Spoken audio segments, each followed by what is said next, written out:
The best piece of advice that I have received was the opportunity of a lifetime must be seized in the lifetime of the opportunity. Envision your future life, what will make you happy, and compare that to your career track.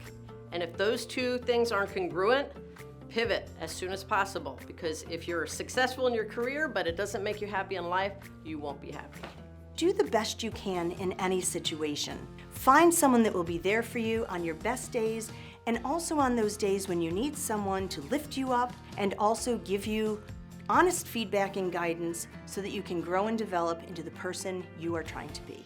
To be authentic and to embrace resilience, because authenticity really connects us to our purpose in life. If you lead with your purpose in life, you will always be successful in your own definition of success.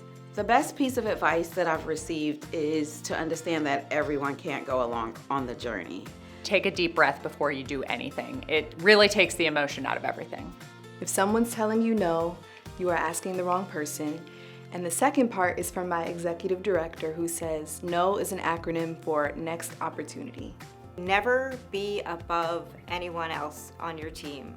To do the same jobs that they do and to completely stay humble throughout your whole process.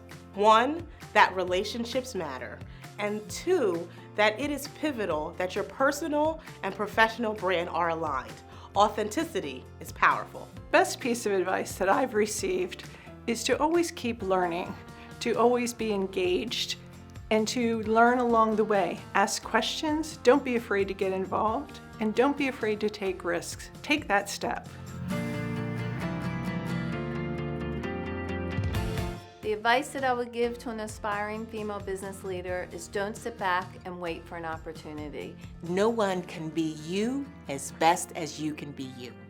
I would advise her to be herself. Don't try to be somebody that you think people want you to be, and don't try to imitate someone else. To be yourself. Find people who will be your cheerleaders, and if they're the right person, they'll be happy to give you advice and talk to you a few times throughout the year to really figure out where your business is going and what direction you want it to go in. Be yourself, speak honestly, speak openly, and trust your gut. Don't avoid the feedback. Don't be afraid to ask for constructive coaching or positive feedback from your boss, and don't shy away from giving that same constructive feedback or positive feedback to members of your team. Show up and do more. So really what that means is you mentally and physically show up and you do more. So what are you doing differently that makes you stand out and makes you better or different than everybody else who's doing the same exact thing? Just because of how things are or how they've been doesn't mean it's how they have to be. You get to decide where things are going.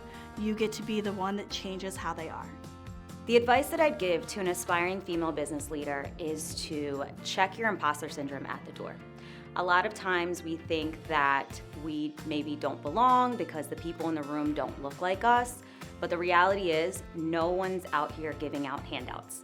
The reason why you were invited to the room, to the table, to the project is because someone believed in you, so believe in yourself. Be who you were meant to be, and you will set the world on fire. And I would say that through these 4 things that guide me are love, respect, passion, and question. So love yourself, love others, what you're doing, respect yourself and others, have passion for what you're doing, and question everything.